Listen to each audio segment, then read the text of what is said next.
ॐ श्रुति स्मृति पुराणानाम् आलयं करुणालयं नमामि भगवत्पादं शङ्करं लोकशङ्करं शङ्करं शङ्कराचार्यं केशवं बादरायणं सूत्रभाष्यकृतौ वन्दे भगवन्तौ पुनः पुनः ईश्वरो गुरुरात्मेति मूर्तिभेद विभागिने व्योमवत् व्याप्तदेहाय दक्षिणामूर्तये नमः। सदाशिवसमारम्भां शङ्कराचार्यमध्यमाम् अस्मदाचार्यपर्यन्तां वन्दे गुरुपरम्पराम्। ॐ सहना भवतु सहनौ भुनक्तु सह वीर्यं करवावहै तेजस्विनावधीतमस्तु मा विद्विषावहै। ॐ शान्ति शान्ति शान्तिः। ॐ पार्थाय प्रतिबोधितां भगवता नारायणेन स्वयं व्यासेन ग्रथितां पुराणमुनिना मध्ये महाभारतम् अद्वैतामृतवर्षिणीं भगवतीम् अष्टादशाध्यायिनी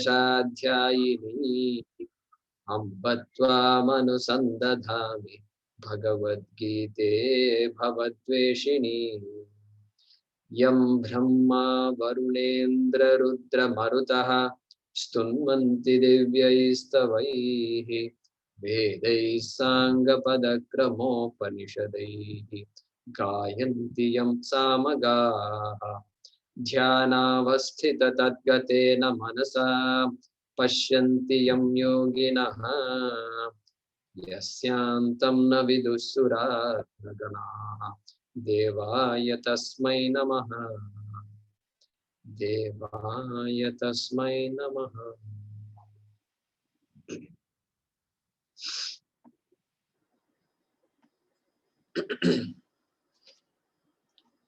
Okay. Ramesh and Bhagyaji.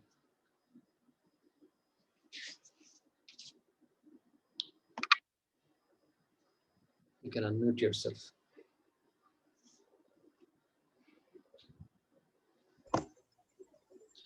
So we'll chant from number 25. Daivameva pare yajñam दैवमापरे यज्ञम्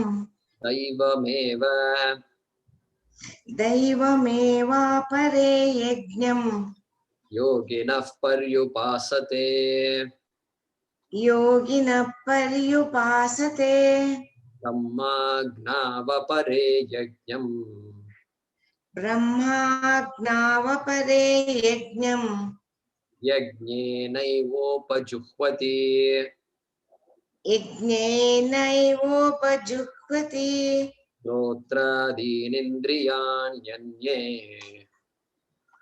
श्रोत्रादीनिन्द्रियाण्यन्ये संयमाग्निषु जुह्वति संयमाग्निषु जुह्वति शब्दादीन् विषयानन्ये शब्दादीन् विषयानन्ये इन्द्रियाग्निषु जुह्वति इन्द्रियाग्निषु जुह्वति सर्वाणि इन्द्रियकर्माणि सर्वाणीन्द्रियकर्माणि प्राणकर्माणि चापरे प्राणकर्माणि चापरे आत्मसंयमयोगाग्नौ आत्मसंयमयोगाग्नौ जुह्वति ज्ञानदीपिते जुह्वति ज्ञानदीपिते द्रव्ययज्ञास्तपोयज्ञाः द्रव्ययज्ञास्तपोयज्ञाः योगयज्ञास्तथा परे योगयज्ञास्तथा परे स्वाध्याय ज्ञानयज्ञाश्च स्वाध्यायज्ञानयज्ञाश्च यतयः संशितव्रताः यतयः संशितौ व्रताः अपाने जुह्वति प्राणम् अपाने जुह्वति प्राणम् प्राणे पानं तथा परे प्राणे पानं तथा परे प्राणापानगतिरुद्ध्वा प्राणापानगतिरुद्ध्वा प्राणायामपरायणाः प्राणायामपरायणाः. Next one we're going to do today. Apare niyataharaha. अपरे नियतहाराः Pranan praneshu juhvati. प्राणान् प्राणेषु जुह्वति Sarvepyete yajnavidaha. सर्वेऽप्येते Yajna kapita kalmashaha. यज्ञक्षपितकल्मषाः. Yeah.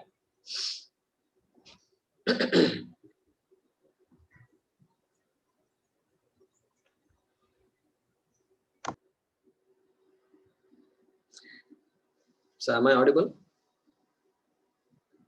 Yeah. So the fiber internet is down. I'm on this one Geo right now. So in the last class,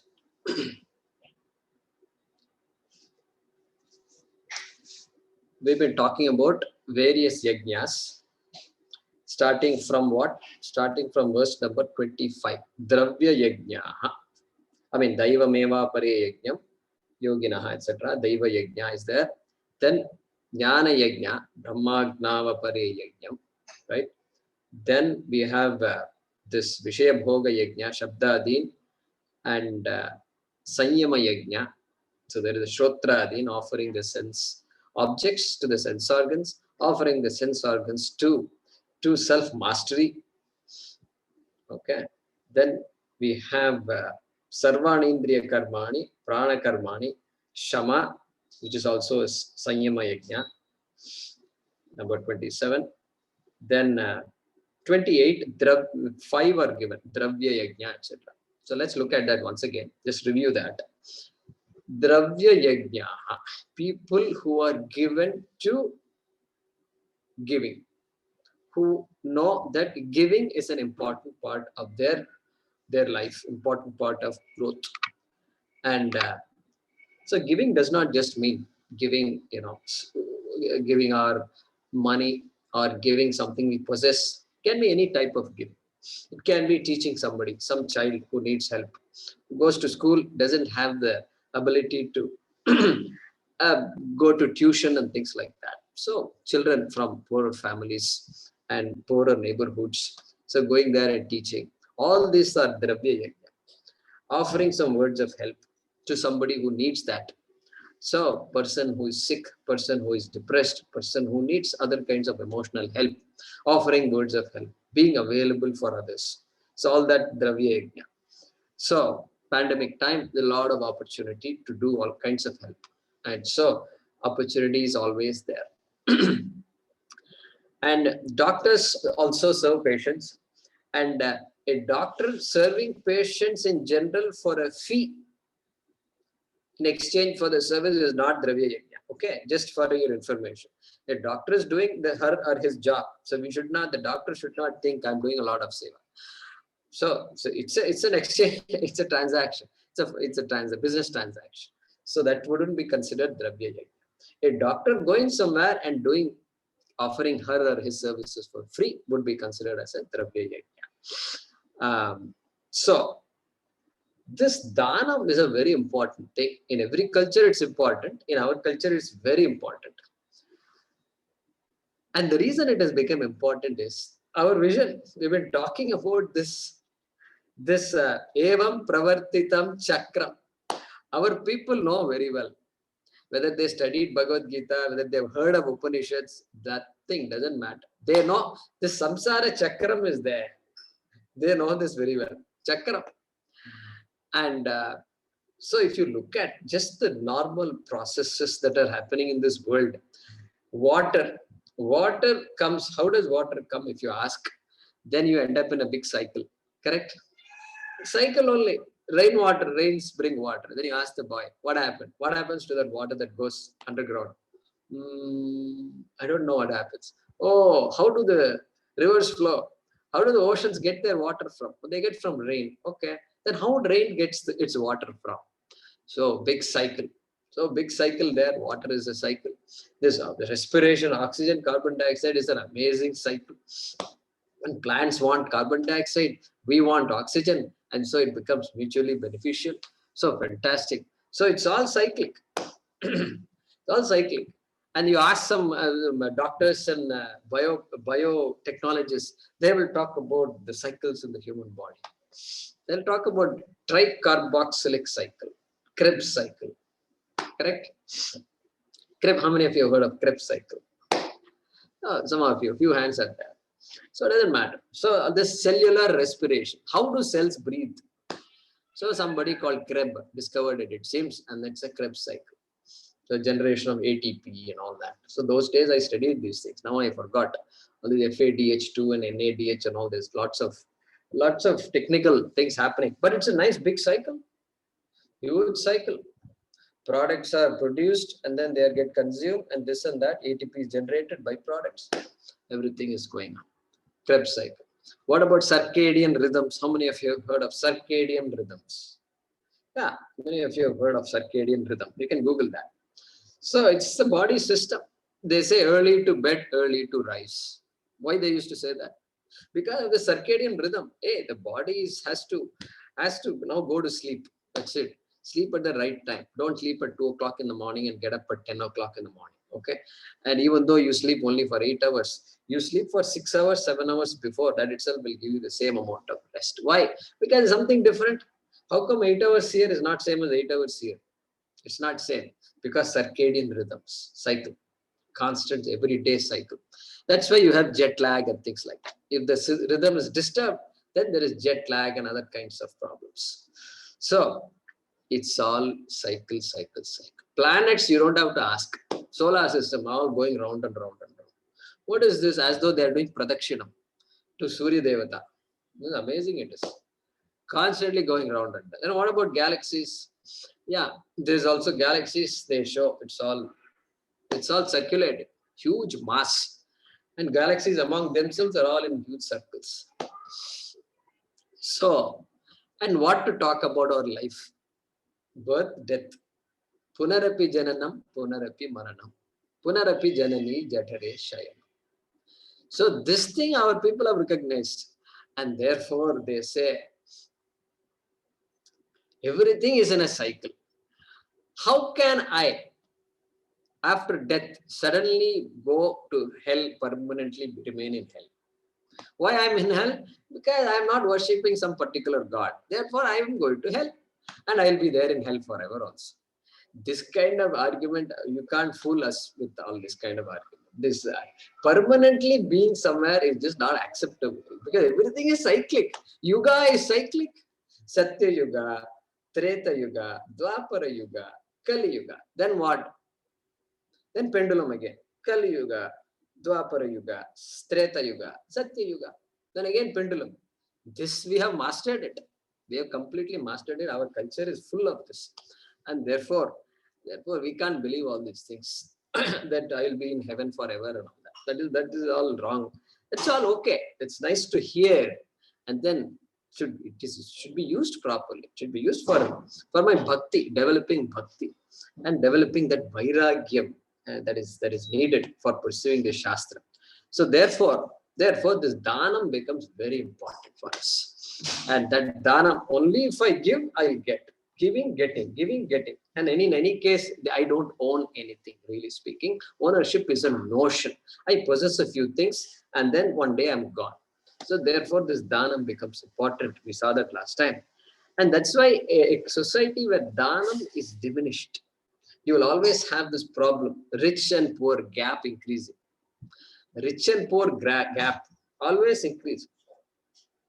You look at any, you look at any capitalistic society.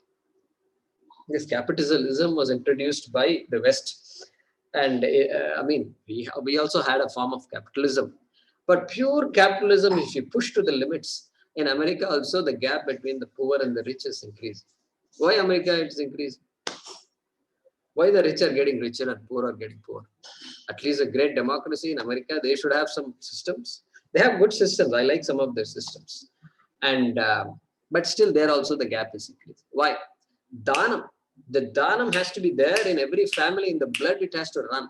Otherwise, this cannot be maintained. A government cannot maintain all these things. Dhanam has to be part of our culture. And if you can't force people to give also, if you force people to give, then it becomes what? Communism. Communism. Look at the connection between all these things. Communism, force. You cannot take that much salary, only this many rupees. And then of that, 50% you have to give to the government. Then the system will break. You are forcing people to do things they don't want. So therefore, in our Vedic society, you know what is right. You know this. Sahayajna praja srishtva purovacha prajapati. Yajna, it's all. And then evam pravartitam chakram. This is a chakram. That chakram idea should make us do this dravya yajna. And of course, and there are references. Krishna is going to say that again in this chapter 18 also. Yajna dana tapah karma. He's going to again use the words yajna, dana, tapah. These three he's going to say. Yajna means prayerful activities. Always be aware of the all-pervasive Bhagavan, Ishvara. Yajna, it's called yajna. Yajna means prayer in one word. Yajna dana tapaha. Dana is going to use directly the word dana. Then tapaha. Tapaha means religious disciplines. Disciplines that we are going to talk about and we have been talking about. That is called yajna dana tapah karma. These activities, natyajyam karyameva tat is going to say. 18th chapter, verse number 5 or something like that. Natyajyam karyameva tat. Natyajyam, they should not be given up. Karyameva tat, that must be done. You have to do it. Like that, he's going to say later in the 18th chapter. And why we should do it? He's going to say, Pavanani Manishina. They are the purifiers for human beings. They are the purifiers, he says. Like you have this humidifier and you have all these other air purifiers and all that. So for this, for human beings, this is the purifier, he says. So, and like that, there are some quotations in the Upanishad also. Yajnena danena tapasa, like that in Brihadaranyaka Upanishad. If you want, you can look up 4.4.22 for those who are interested. Yajnena danena tapasa anashakena, and then etameva viditva munir bhavati, like that he says there in Brihadaranyaka Upanishad. Etameva viditva munir bhavati. Munihi bhavati. If you want to become a muni, means what? Muni means don't think somebody with a beard and all is a muni. No. That's all Amar Chitrakatha. Amar Chitrakatha is good. We should keep that aside when we are studying Vedanta. You should use it and keep it aside. And muni means mananashilaha. One who thinks properly. One who wants to know what's real. Tell me the reality. That's all. That person is called a muni. Okay, he says, Yajnena danena tapasa. By yajna, by dana and tapas, a person becomes a muni. This is what Upanishad says. Amazing. And so those days, this dhanam, because dhanam trick, they have developed a trick. How? Do Chandi Homam, do dhanam. Do Maharudram, conduct Maharudram, do dhanam. Do Atirudram, do dhanam. So group dhanam. So then at that time, you should do all these things. You should give dakshina to Vaidikas. You should give books and other study materials to poor people. You should conduct marriages. Karnika Dhanam you have to do. Conduct. Give jewelry, Mangalasutram, etc. and conduct marriages for poor people. So money comes and then you give, keep doing it. Great technique to do dhanam. And then at the same time, the who gave will not be clear. How did the money all come? It came. People wanted to give, they give. So this I did it, this I did it idea will not be there. Humility. Humility will be there. And so that is how. So they used to do those things those days. And even now, of course, everywhere, even in America, they do it. They do all these homas and then temples who are doing well should also do dhanam to the society. That seva should be there in every temple. Seva bhava. And so that is dravya yajna. So elaborating a little bit on what we said last time. And then tapo yajna. Dravya yajnas tapo yajnaha. Yoga yajnas tatha pare. Tapo yajna also we talked about.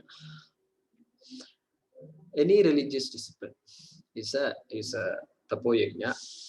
And so all this ekadashi, vratam and all very common in our Bharat Desh. Very common, ekadashi.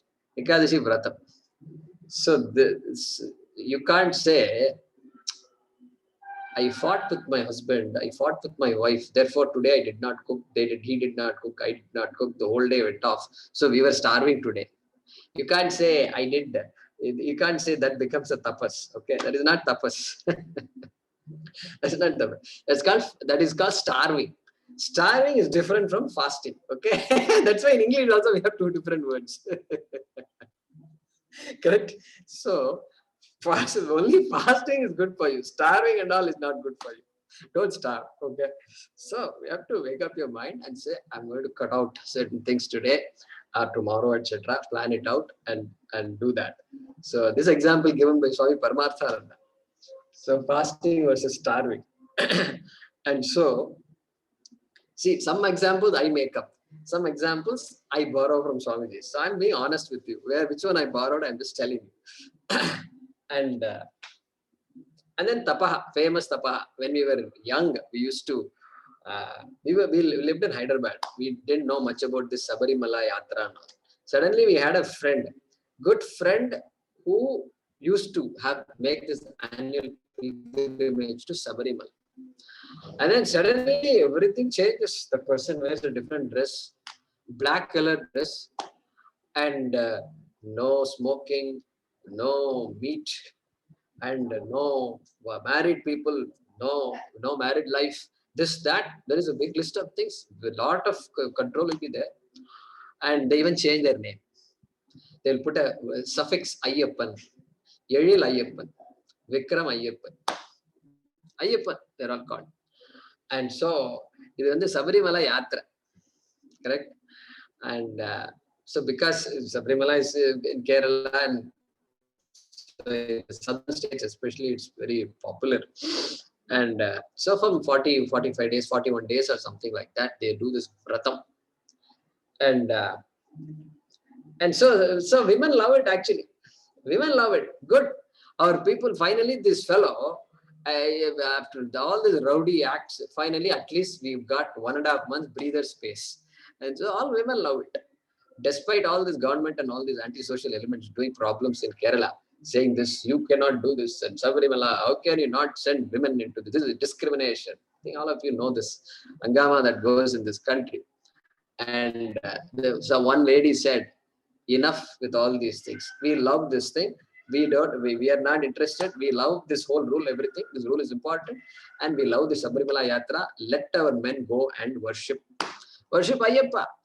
Otherwise, these fellows constantly sitting in the corner and in the tea shop and then yakking away. So, like this, we have so much. And they say, what is it?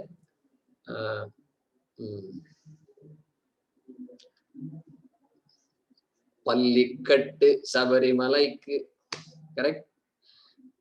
Kallum mullum kaalukku meddai. Like that they used to chant and they used to go. Kallum mullum kaalukku meddai. Say they don't wear slippers while walking. No shoes or what. So then what? Kallum mullum. Stones and thorns Stones and thorns are mattresses for the leg. This is what they chant and go. Kalika medde. Mattress, the curl-on mattress that you are sleeping on, right, every night. And then in America, they have other brands. Sealy, posture predict mattress. Sealy. So like that. So that mattress, consider the thorn as a mattress. This is what they do. And so as a group, if you do, it becomes very, very inspiring. And I used to complain to my mother, I also want to go with uncle.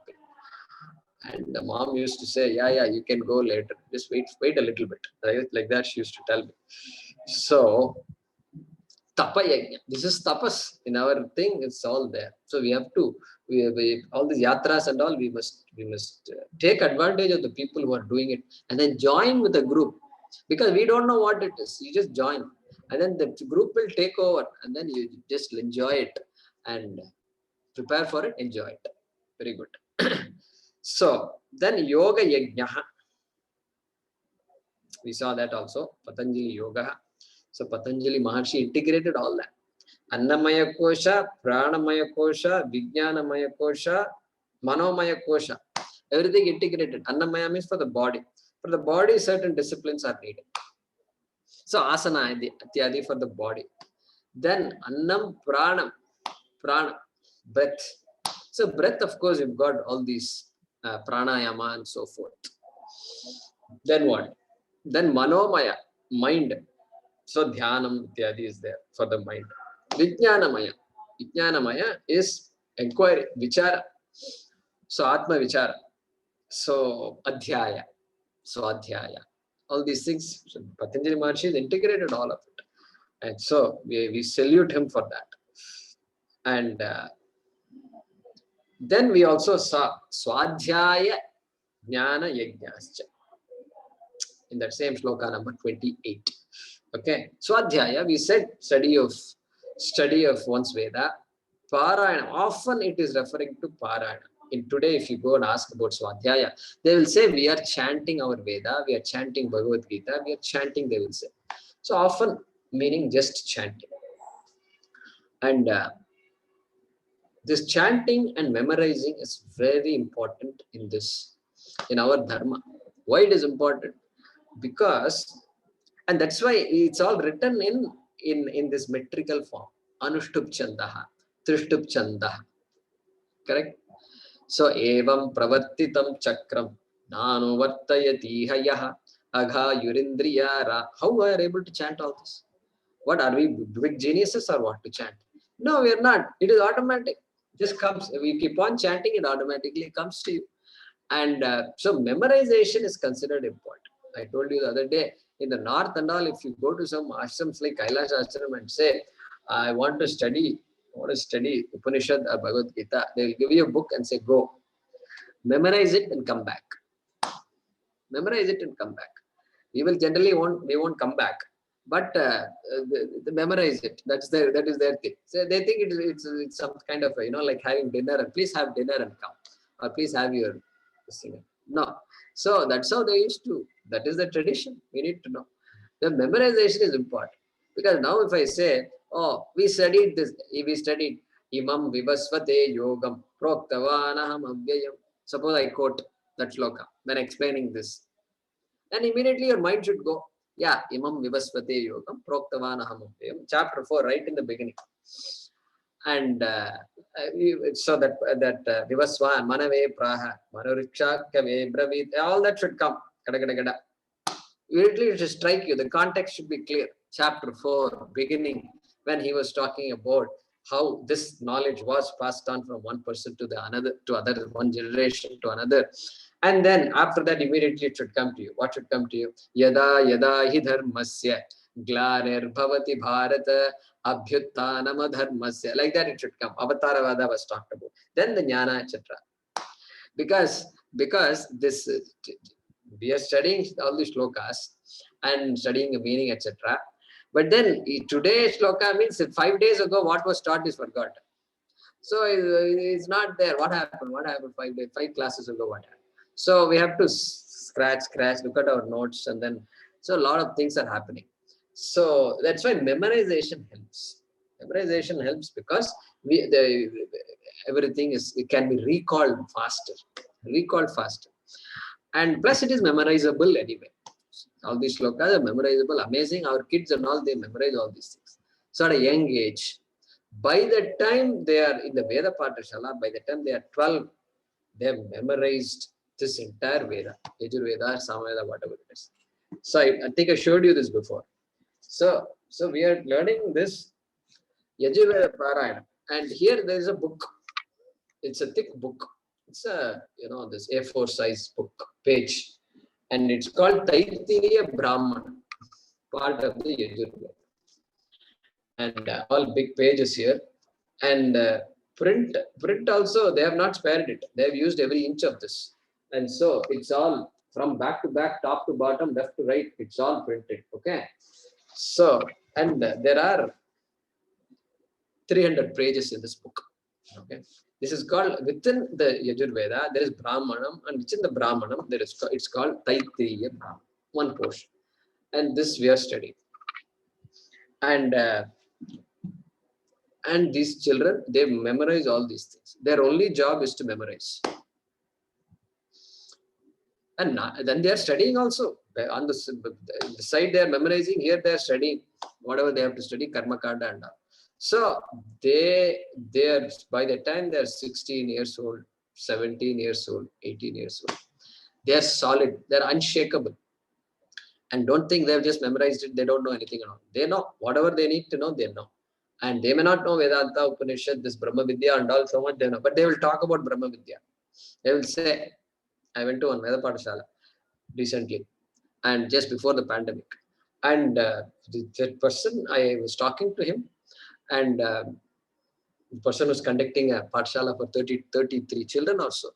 And he had so much authority with which he was speaking about the Karma Kanda and the Jnana Kanda, and how it's so important for us, like that. Then I asked him, how do you actually teach this to the children? He says, yeah, in this Veda Pathashala, you make it a point. Because the person who sponsors the Veda Pathashala is a student of Swamiji. And therefore, they make sure the children understand everything. So like that. So they study all these things. And so Sutra is another type of composition. Athato Brahma Jignasya Janmadhyasya Yataha Shastrayo Nitvat Tattu Samanvayat. Each is a small sutra. Sutra means very cryptic statement. And you have to really analyze it. Really, you need Shankara Bhashyam, and you need Shankara and more people, commentators, to understand one simple Athato Brahma Jignasa. And so, amazing way in which they put these things in capsule form. That's called capsule. All kinds of ingredients in a small capsule. Absolutely amazing. And you can memorize it. And so, at least memorize means it is there. And then you go to teacher and say, tell me what it is. So, it's all, it's a purpose to all these things. And so, you memorize it as a child. Then as they grow up, they start working and things like that. Suddenly, somebody says, neighbor is going to Bhagavad Gita class. Hey, some Guruji is teaching Bhagavad Gita. Look, he's doing a good job. And then he says, my God, he's already 50 years old. Yeah, as a child, I used to chant Bhagavad Gita, I used to know all the 18 chapters. Then it comes, right? At that time it comes. Until now, I'm too busy. There is no time for all these things. There is no Bhagavad Gita, nothing. Suddenly it comes. Yeah, let's go. And then 1 hour. That's it. So suddenly all that will come and help this person.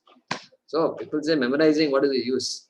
Memorizing without studying, yeah, we might say, yeah, it's useful, and then it has to be taken beyond that. So memorization, very useful. And then Jnana Yajnaha, he says in the Shloka, number 28. So Adhyaya Jnana Yajnascha. So some of you who are following closely will have a question. What question you will have? I thought we covered Jnana Yajna before itself. Yeah, some of you are shaking your heads. Brahmagna vapare yajna yajnena imopajuhvati. Brahmagna. So that is Brahma Vidya. So in the fire of Brahmagna, fire of Brahman, the person does yajna, means Jnana Yajna. We said that. There itself Jnana Yajna. Now also Jnana Yajna. So appears like a repetition. So no, it's not a repetition. There Brahma Vidya, Brahmagno. So Brahmagno, where is that? Verse number 25. The first verse we chanted today, 25. Brahmagno. And then that is Brahma Vidya. Paravidya.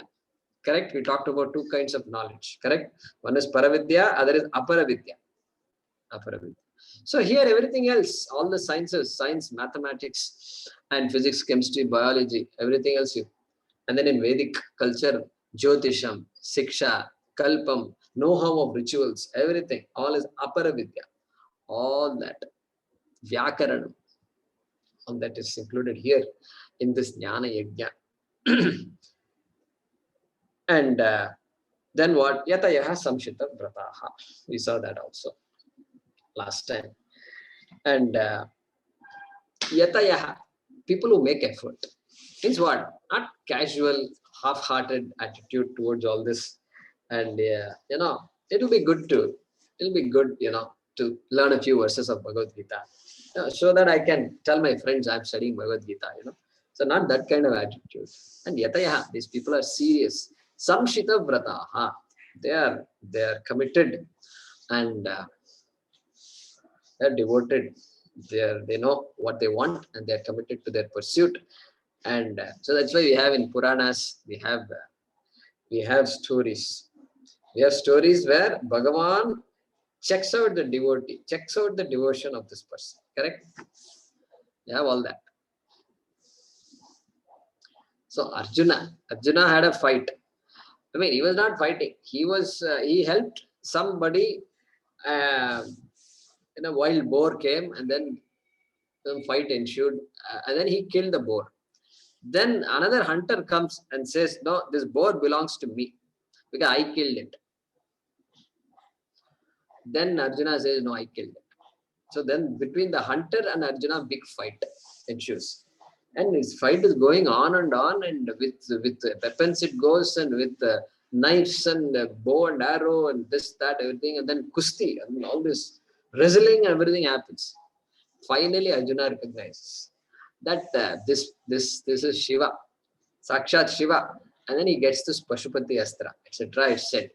Then there is a story. The story continues, and they say Arjuna is born as Kannappa Nayanar. This is an interesting story. Kannappa Nayanar is one of the 63 saints of this in Tamil Nadu. They say Aravatti Mover. And Kannappa Nayanar was a devotee of Shiva called Kannappa. So, very important. And so he was such a devotee that he used to offer, he was a hunter also, I think. So he used to offer meat and all the raw meat and all he used to offer. And Shiva used to accept all of that with joy because of his Shraddha. And then once it seems there was some kind of a earthquake-like thing. Shiva wanted to test Kannappa Nayanar. And so the temple walls were breaking. The ceiling was breaking. So everybody ran away. Kannappa Nayanar went and hugged the Shivalinga. No, it should not fall on Shiva. Therefore he went and hugged. And so that was one way in which Shiva tested Kannappa. And then there is the story is that once Kannappa came to Shiva to do his puja, and he found that this one eye there were tears flowing down and blood was flowing. He was shocked and he said, "Oh, the eyes are hurting." So it seems he removed his eyes and then put his eyes on Shiva. This is a beautiful story. And then he put his then everything was good, everything. He suddenly looked at the other eye also, same problem. And then he said, "I have to remove my other eye." Then he had a doubt. If I remove my other eye, I don't know where Shiva is. I don't know where his eye is. Therefore, you know what he did? He lifted his leg and then put the leg where that eye was tearing and the blood was flowing from that eye. He put the leg there and then he removed his eye. And there's a beautiful picture where Shiva comes and holds his hand. No, don't do that. Like that, there is a story, beautiful story. And then the story continues. So this is samshita vrata, people who are serious about what they want. And so that's why we have to be careful. Sometimes somebody comes and I may get upset with that person, and suddenly I have to remind myself. What should I remind myself? Bhagavan may be testing me coming in this form. Somebody come knocks on, you are sleeping at 2:30 in the afternoon. You are this power nap, you're a power nap person. So half an hour you want to take a nap. And ding, and in India, these calling bells and all just ready, it's a nuisance. And I don't know why they do this. It makes a sound as though it's like atom bomb. And it's simple, simple, nice, soft. They don't have that kind of, this concept is not there. Our bells and all, it will, three houses, everybody will wake up. And so they do that. Then you wake up. The first thing is you're furious. What happened? Why should somebody ring the bell at 2:30 in the afternoon? Then that anger. Finally, you see the person, suddenly the anger disappears. You know why? Because Amazon.in, you ordered something. And then the fellow is knocking on the door. You only invited him. Huh? How dare you get angry? We have to think like this. Only then we will to check our behavior. Otherwise, we'll go off on a tangent and we just scream at people. And so, yatayaha samshita vrataha.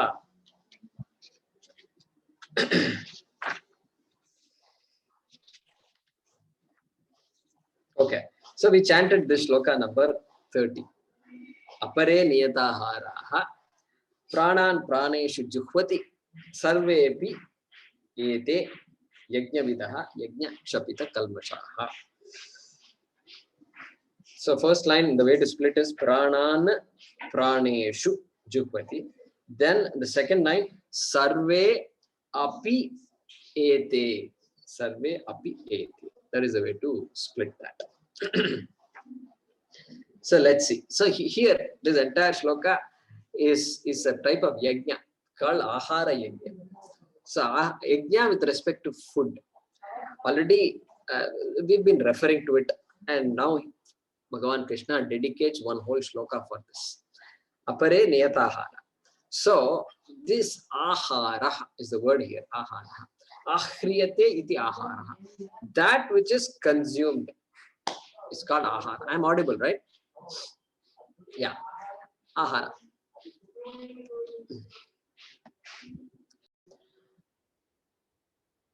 What is being consumed is called ahara. That is the definition of ahara. Means what? Technically, not just what goes inside the mouth, what goes inside the ears, what goes inside the nose, what goes inside the eyes, everything. So you look at get up in the morning, and then the mountains are there, Nilgiri mountains here, and then it's so beautiful. So beautiful means what?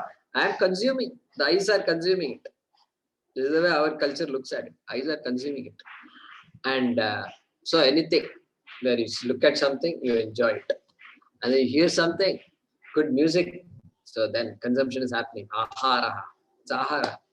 It's food for my senses. Okay. So here, of course, using more specifically to food being consumed by the mouth, that is ahara. And so they have discipline in what they eat. Okay. And pranan praneshu juhvati. They offer what they eat, what they're about to eat, they offer it.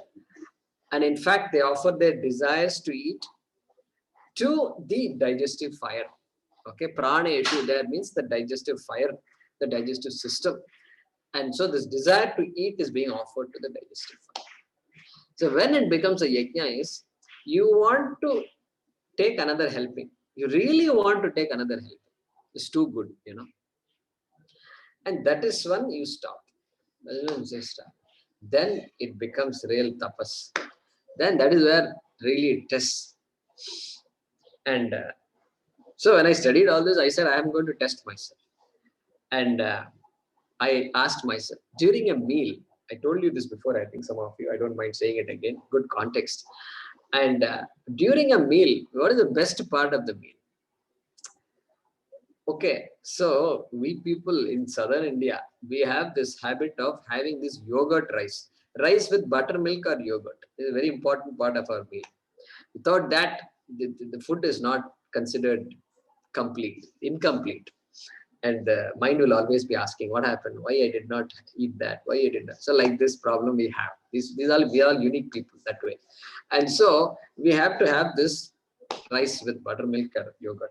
And then of course pickles are there. Pickles are made specifically for this purpose. And pickle means that's a different industry altogether. All you have to do is go to a grocery store, all of you have seen. Priya pickle. Priya pickle means what? You go there and you look around like this because so many varieties are there. And mango onwards, mango also is not one mango. So broken mango, full mango, small mango, and then this and that. And then lemon means another some 2 3 varieties. Then tomato, and then you go, and then small they have all this manatakalika and all that they have. So like this, so many pickles are there. Now you have to choose.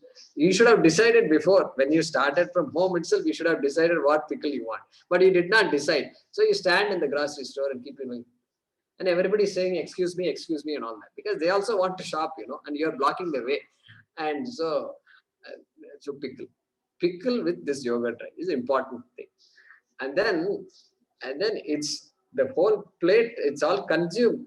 And then the last portion, a very tasty portion because it's all mixed up now nicely, and tasty portion, and that portion nobody will miss. So I told myself one day, I'm not going to touch this. And once I thought, then I could not do it. Then next day I said, I'm not going to touch it. Then I said, no, that's it, over. I'm not going to touch it. And then from today onwards, I won't touch this. And then that's it, over. From that day onwards, I felt really like, oh my, I don't do it. Then what happened? Then I said, go, let's take it one step further. Avoid all pickles. Can you stay away from pickles, my dear friend? I asked this question. Stay away from pickles means suddenly the mind is thinking as though the sky has fallen down, and oh my God, how can I live without pickles? Huh? Because we don't know life without pickles. So therefore, without pickle means what? Will I die? No, I don't think I'll die. Then what? Will you stop eating food? No, I think I can have food without pickles also. How will you have pickles with food without pickles? I have to be creative, and then maybe I have to do some extra cooking and all that. And so this kind of thought suddenly, as though the life is stopped. Take one pickle out, life stops. And so finally, I decided one day, no more pickles, no more pickles. That's it. That's called mastery. That shows, all this exercise shows one thing. It shows how many things we are dependent on. How many things like this? One little pickle is just controlling my life. Means what? What Bhagavad Gita we are studying here? So we have to give these tests to us periodically.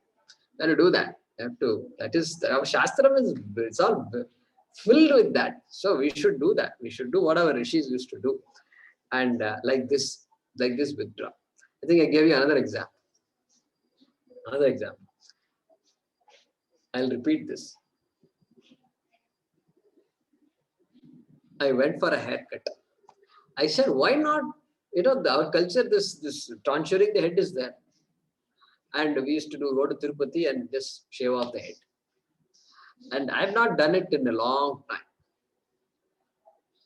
Then I said, can I do it? Then I could not do it. Then I said one day, no, I have to do it because this is not acceptable. If I can't do it, what will happen if I shave off my head? What will happen? What will my friends tell? Problem is friends. The problem is not hair. Problem is not me. What will they think of me? This is a fundamental problem. This is humanity's fundamental problem. Over right there, Bhagavad Gita is a fundamental problem is not about me. It is what will they think of me. This is the problem. And I figured out this problem is there. I think we have to. What will they think of me? What will they think of? Okay. What will they think of? What will they think of? Then I thought about it. They will laugh at me. They'll make fun of me. Okay, okay, they'll make fun of you. Sure, I think they will do that. No doubt about it. Can you handle that? So this is the problem. So now, good thing is when we do something like this, it gives us an opportunity to think through.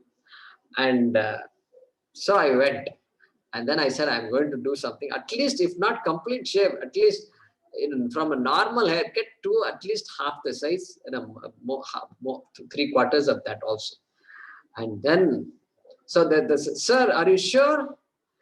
And he's also creating a doubt in you. Are you sure? I thought I had all these things. Then I know, Om Vakradanda Mahakaya, Surya Koti Samaprabha, everything I'm chanting there. And he says, are you sure, sir? In America, they are very polite. And so here they'll finish off. And so in America, are you sure, sir? Then suddenly doubt. Am I really that sure? No, wait.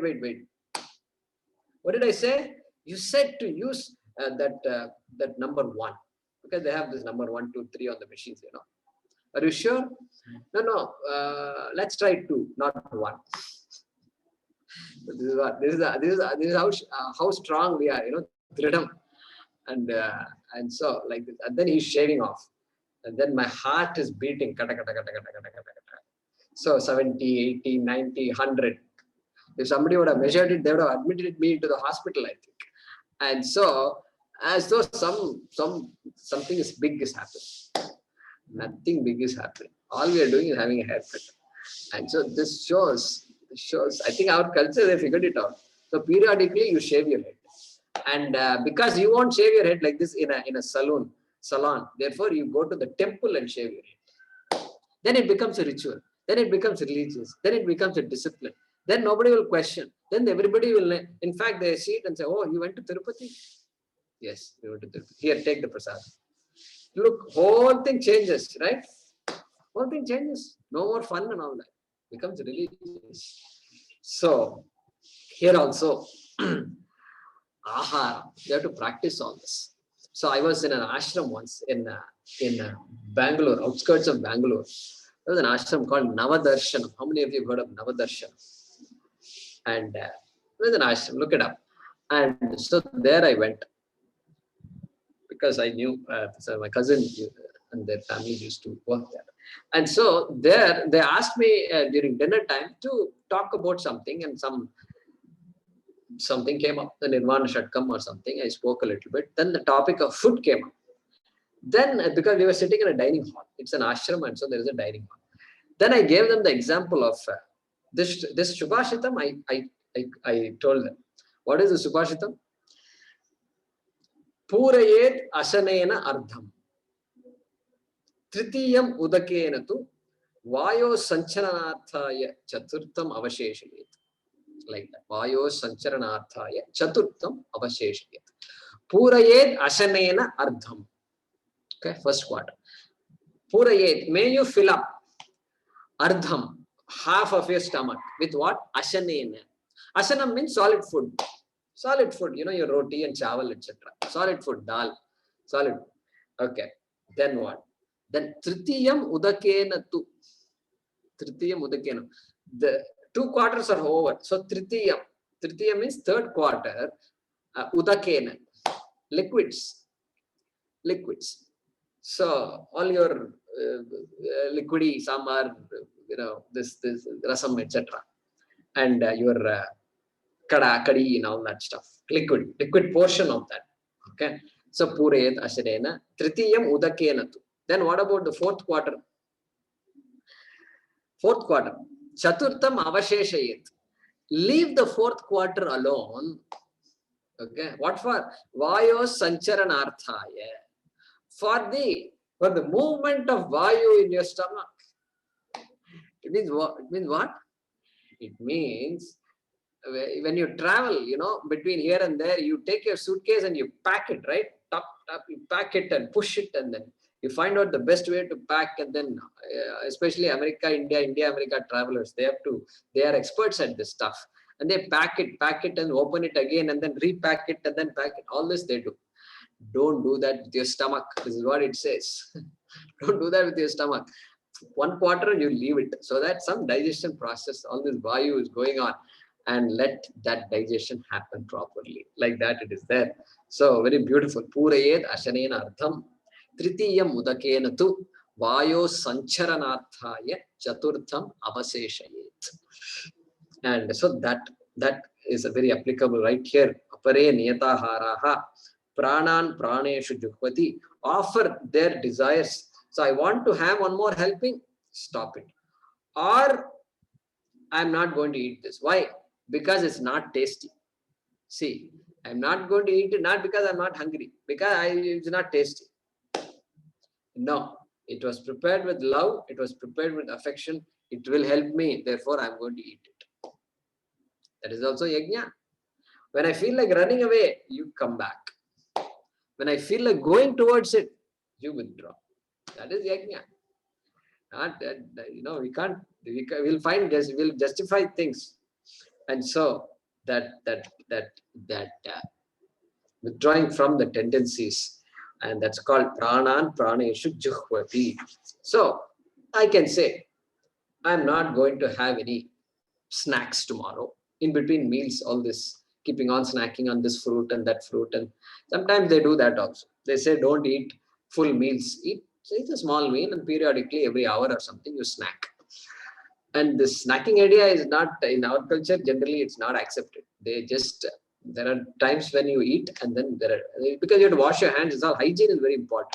Snacking means you're constantly licking and this and that, and we don't know what happens. And so the snacking is not culturally not accepted. But all these things, these are all places where you can say, I'm going to be a little more disciplined. And so who are these people? So apare niyata aharaha pranan praneshu juhvati. So niyata ahara, niyama, they follow rules when it comes to food, when to eat, what to eat, how to eat, when I'm going to have a discipline, when am I going to fast, all this they're clear about. So such people, sarve api yete, all these people also, they are yajna vidaha. Yajna vidaha means they are knowledgeable. They know all these things. When it comes to food, they know exactly what to eat, what types of food is not good for me. That also they know. Junk food, all that is said, and other foods also questionable quality. And so I'm going to stay away from that. And things that don't seem to taste well. This is another problem. Those good healthy foods don't seem to taste well also. This is a problem. At least only chocolate I like, but chocolate, how much chocolate I can eat, that also is a problem. So I have to make up my mind. Oh, okay, somehow make this food that does not seem to taste well, somehow put some salt and pepper and all that and make it good and then eat it. And so that is, they are all yajna vidaha. They know how to do this. They are serious. Last shloka we saw samshita vrataha. So they are yajna vidaha here. And then what happens if they do all this? Yajna kshapita kalmashaha. Yajna kshapita kalmashaha. They are people whose kalmasha means what? Whose mala means impurity. Impurities are removed. They become pure, it seems. Pure means what? Impurities are removed. What are those impurities? Shad ripuhu, we said raga, dvesha, kama, krodha, mada, matsarya. Lobha, moha is sorry, raga, dvesha, lobha, moha, mada, matsarya. Correct? Or kama, krodha, lobha, moha, mada, matsarya. These are the 6 enemies of a human being. And so all those are gone. Another way to define what is an impurity. Another way to define. What is detrimental to my pursuit of moksha is an impurity. That's it. One line definition. What is an obstruction to my pursuit of the shastram is an impurity. That means what? Is an impurity means that something I have to work to work on. So sometimes they have started studying Bhagavad Gita, one family. Until then, what they were doing, they had a lot of friends, and they're all very outgoing and social people. And so suddenly Bhagavad Gita has come. Evening Swamiji has come, and then talk is going on, etc. And then the neighbor at that time, they were very outgoing people. Yeah, I think tonight we should go to some other place they found out, and some ice cream parlor or whatever. And you have never said no to these things. Now what will you do? Hmm? Friends are calling, great friends. You've lived 25 years, friends, and you have never said no to them. They have never said no to you. What will you do? You can say, you know what, I've got something great. And Swamiji is going to talk on this Apare Neta Hara. And this Bhagavad Gita verse is fantastic. Listen to it. It's only 1 hour. Can you do that? No, how can I disappoint them? How can I upset them? They may get upset. These problems are there every day. These problems we face. This is a constant problem. How am I going to say no? This is a problem. We have to learn to say no somehow. And so instead of saying no, you say, come, we invite you to another big thing. One big yajna is going to happen. And then after that, we'll go to the ice cream parlor. Okay. Like that, you have to be creative. And some people will not give up. They will keep on coming. They will not listen to what you say, and they will keep on. They expect all these things. They expect you to respond to their request. What will you do? Then what will you do? Then that is where your vrata will come into play. Your vrata. And you have to find a way. I think Wednesdays, let's leave it. And these days, Wednesdays I have class, Mondays I have a class. So 2 days out of the week you leave me alone. Then other days I'll accompany. Like that, you have to be creative, and you have to. After a while, they also will understand. They also have a lot of friends, and then I think these people have gone crazy. They're talking about Bhagavad Gita and all that, and so like that they might say, okay, that's fine, because now you're not worried about what others think about you. Correct? I hope so. That doesn't mean we hurt people. We have to be careful. Himsa is also there. So we have to keep that in mind, and we have to learn how to speak and how to engage. So, Yajna Kshapita Kalmashaha. Let's see this translation of the shloka. Others, comma, we are now translating the shloka. Apare, others, comma, who regulate their food intake, niyatahara. Others who regulate their food intake, comma, offer their desire to eat,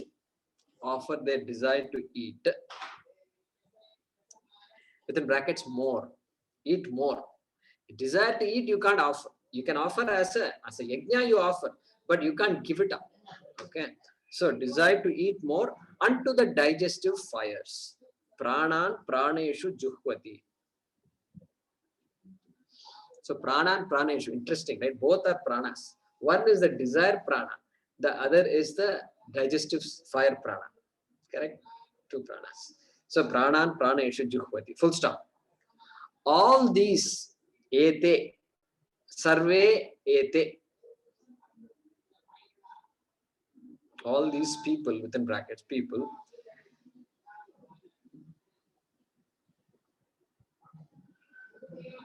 sarve ete, who observe religious disciplines,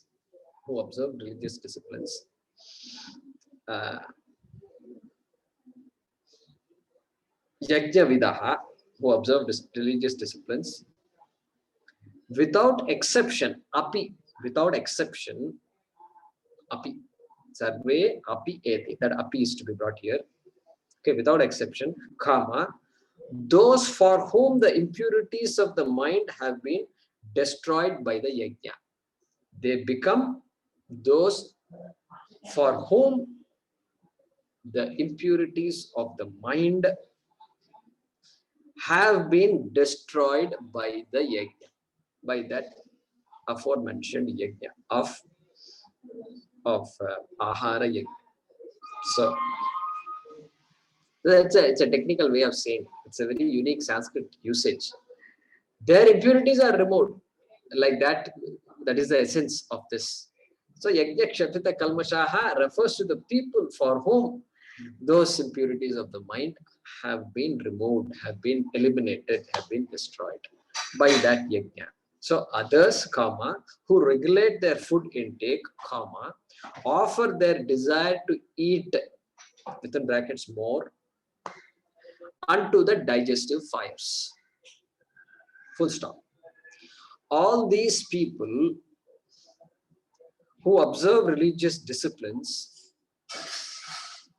within brackets, become, comma, without exception, api, without exception, comma, they become what?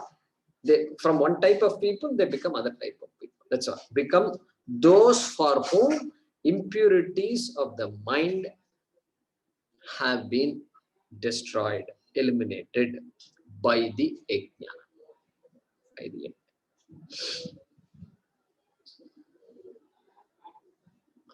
Om Purnamadah Purnamidam Purnat Purnamudachyate Purnasya Purnamadaya Purnamevavashishyate. Om Shanti Shanti Shanti. Harihi Om Shri Gurubhyo Namaha.